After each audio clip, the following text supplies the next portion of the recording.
Art teachers tell us that if we want to learn to paint, we have to learn to see. But what does that mean? Doesn't everybody see about the same? Do artists see differently? The answer is yes, artists do see differently, and that's the key to painting well. So what I'll do in this video is to take you through the painting of this wood pile. And as I go through each stage, I'll tell you what I see in the subject and how that translates into the technique that I'm using with the paint.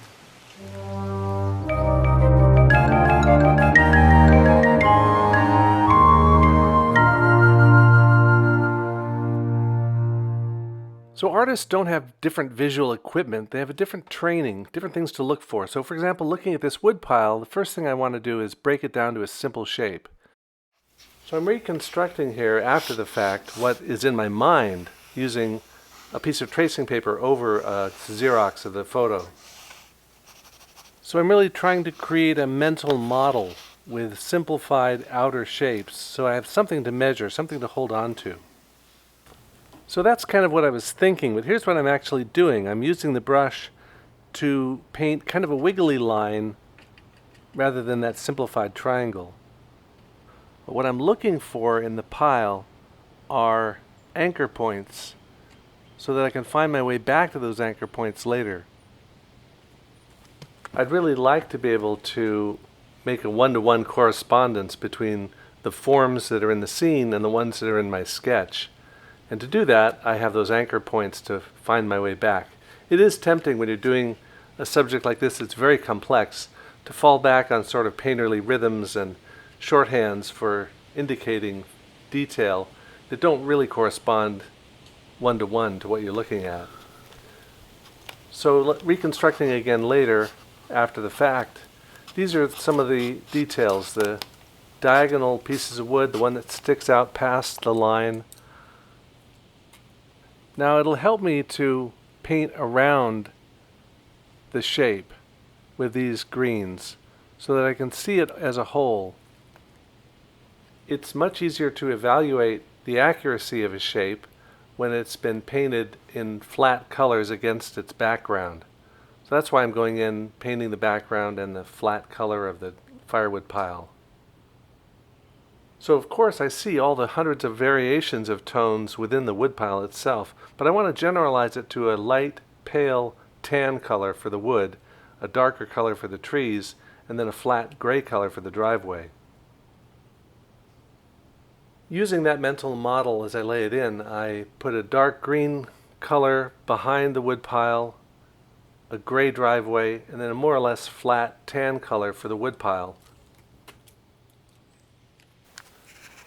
So here's what's in my mind as I look at it. I'm picking out these diagonal pieces of wood that are laying on the pile and trying to lay them in with my brush with the spacing between them as accurate as I can get them. That way I can fill in between them later. But even though I'm specific about these individual shapes, I'm still thinking somewhat impressionistically about this, meaning I'm almost blurring my eyes and trying to see it as an overall pile of tone with a few light tones sticking out. And then I can lay some transparent watercolor glazes over that to go down from that high pale color. One thing that surprises me when I compare my painting to a photo of the subject taken later is how different the color is. How much color seems to be missing from the photo that I was sure I was seeing when I was looking at the subject. And I don't think there's anything unusual about my eyes. Everybody probably is able to see these variations of color, but it's really obvious to anyone who paints outdoors how little the camera captures of the colors outside. I'm using, by the way, a small number of colors: ultramarine blue, terra rosa, which is like burnt sienna, a yellow ochre, and I have azo yellow, which is a bright yellow, scarlet pyrrole, which is a reddish orange, and cerulean blue.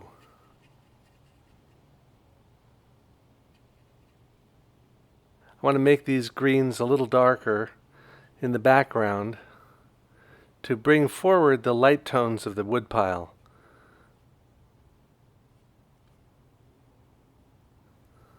I'm using a large round brush and just selecting a few details to bring out. I want to show the texture of the leaves in the background. So over that middle green area, I'm using the very tip of this big brush to paint the dark spaces between the leaves.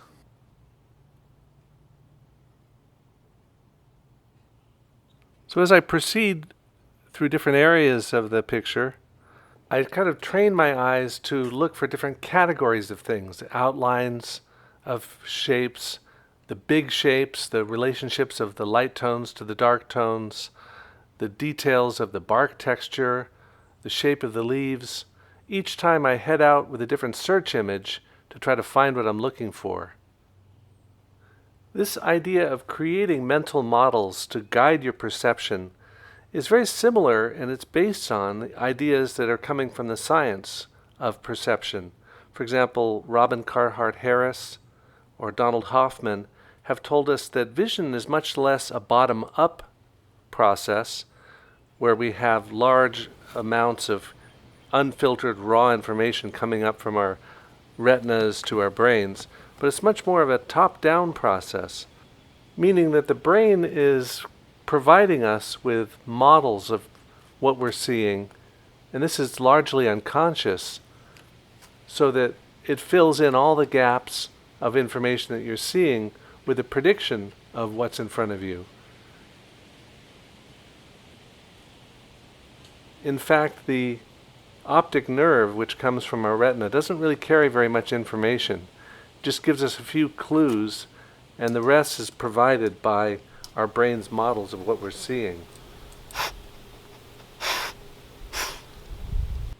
Donald Hoffman has gone so far as to say that not only do we see differently as individuals, but all we really see are our mental models. They're kind of like desktop icons, which our brain constructs to create a representation of the infinite complexity of the world around us.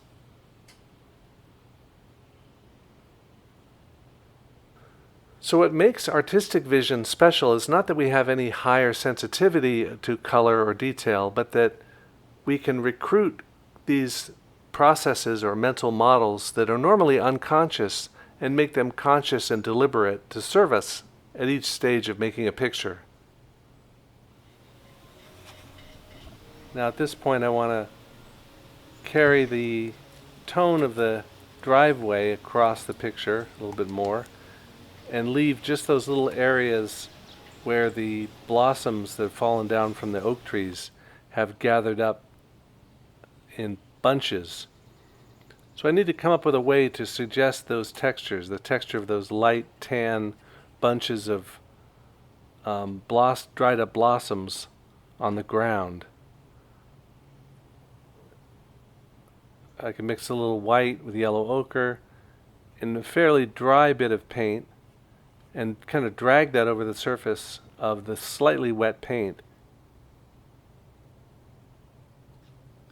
There's always going to be far more detail than you can possibly capture in any given amount of time, so I'm trying to select key aspects of this particular subject: the grain of the wood, the cut ends of the wood, some pieces that are straight, some that are bent, and try to get those characteristic features in a variety of different positions. And hopefully the mind of the viewer will put it all together into a coherent jumble of detail.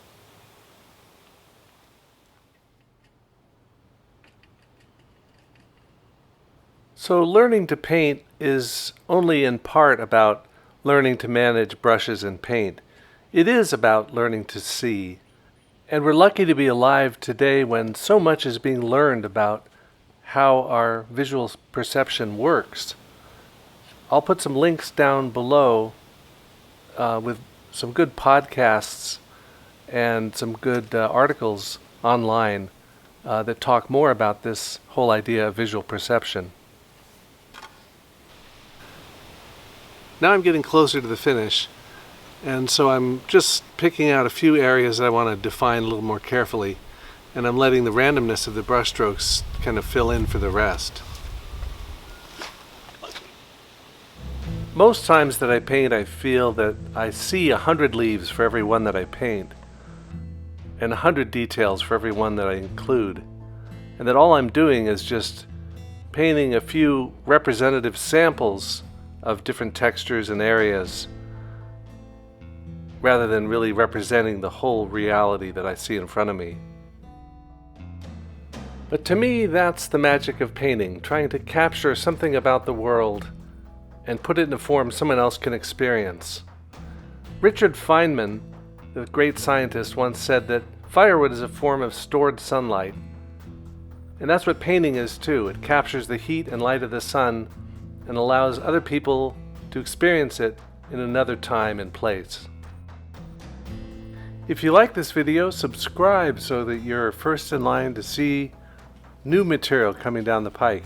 Also, check in the description for links to materials mentioned in this post.